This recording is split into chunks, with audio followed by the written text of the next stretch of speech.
Mark Meldrum, Northern Ohio Chevelle Club, and we've gone around the block a few times, and right now you're traveling at about 49 miles an hour at 1200 RPM. One nice thing about a 6-speed is that it's a nice cruiser. And we got 331 rear end in this.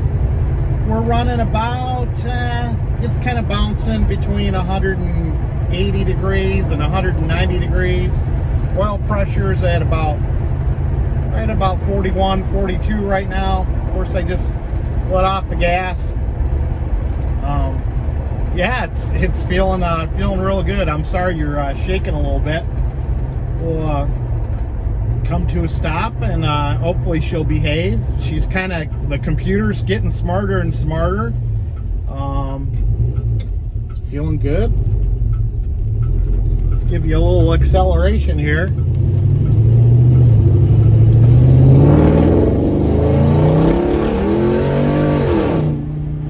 Wow, she really let the rear end loose. Woo! Yeah, she's got some power. That was a 0 to 60 for you.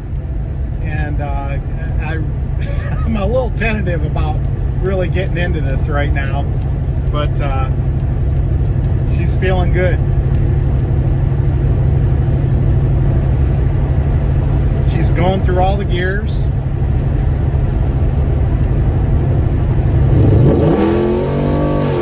Wow. I was going 60 miles an hour and she broke the tires loose. Woo! Yeah, there's a good 500 horsepower here. Wow. All right, Mark Meldrum, Meldrum's Monster Garage. I'm not a professional. I do this stuff for fun. If you think I'm this big mechanic out here that knows what he's doing, it's not me. I'm a Joe Schmo, just teaching myself how to do this stuff. But I wanted to give you a breakdown on what it would cost to do a rebuild on one of these L99 LS3 after a main bearing failure. So I did want to upgrade it a little bit, get rid of the displacement on demand and the variable timing. So my folks at Texas Speed had a wonderful kit that included camshaft, valve springs, push rods, displacement on demand, take that away, which is the top plate on the top of the motor.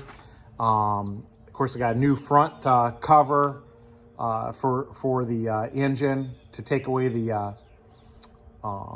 variable timing. And then we got a 3-bolt camshaft. There was a 1-bolt, single bolt in here. 3-bolt camshaft, a new timing chain, new timing sprocket there. So that kit, it came with a lot. And my folks at WS6, WS6 store, they helped me out with the price on it. I tried to go directly through Texas Speed, and they gave me all sorts of good technical advice on what I needed to do. But their price was, it was over $1,500. And I went to the WS6 store, and they offered me a discount and got this all for $1,368. So then, of course, we've got the Summit bearings and crank.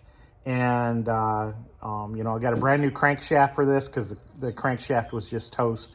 All new bearings. And a bearing tool to install these the camshaft bearings. So that's a unique tool to the LS motor. 433 bucks. Bought a lot at Amazon. Bolts, I got $15. Had to send this out to a weld shop to weld the aluminum block because it had grooved the number 2 bearing on the number 2 main bearing. So we had to add weld material. My folks out at Motorheads, Jim Wright, thanks a lot, $150 there. Money well spent. And then, of course, we went out to PC Automotive, talked to Mike Cole out there, and he fixed me up with the machining I needed to get this thing back in shape. So there's a line machining for the crankshaft. Yeah, I'm going to spit it out. And a hone. That was $350. The only bad thing was it set me back about 3 weeks at each shop because, hey, we're in the middle of winter and, stuff is going on. Race cars are getting rebuilt and all that stuff. So break-in oil, $70. Fittings, $20. I got ARP stud kit for the bottom end of this motor. I thought that was money well spent because I was doing a lot of test fits and I didn't want to deal with those stretch bolts. So $241 for that. Valve lapping kit, $17. LS spring compressor, $48, so I could get the pistons back down. I didn't have to do anything with these pistons. All the bores look great. You could see the original hone marks. The pistons look fantastic. The rods look fantastic. I just took them out and put them back in. Valve spring kit and miscellaneous parts, $53. Harmonic balancer tool, $38. So if you take away about $100 I spent on tools, grand total $2,700 to rebuild one of these motors. But I tell you, it was well worth it. I am convinced that it added a good 80 to 90 horsepower. I think this thing's sitting about just shy of 500 horsepower. And, you know, it's got the 6-speed transmission, automatic transmission. And you can see when I was driving it today, scared the bejeebers out of me when it lit the tires up at 60 miles an hour. So certainly there's a lot of fine tuning to do on this, and probably need to go to a tuner since I had this thing all set up for the displacement on demand taken out of the computer, but I did not take out the variable timing part, which is like a checkbox.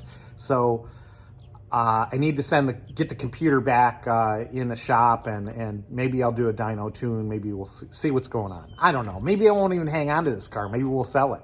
You know, people have been asking me, hey, you want to sell this car? I tell you, it's a great car. Aside from the needing body work, it's got its little rust and dings and its issues there. It's a solid car, solid trunk. It's got a brand new frame under it. Brand new chassis under this thing. Everything's been powder coated. And of course, I got the adjustable rear suspension. I forget what company that's from. I don't remember. So many different companies that I've dealt with on putting this thing together. But for now, we'll enjoy it. And yeah, that's about it. Meldrum's Monster Garage. See ya.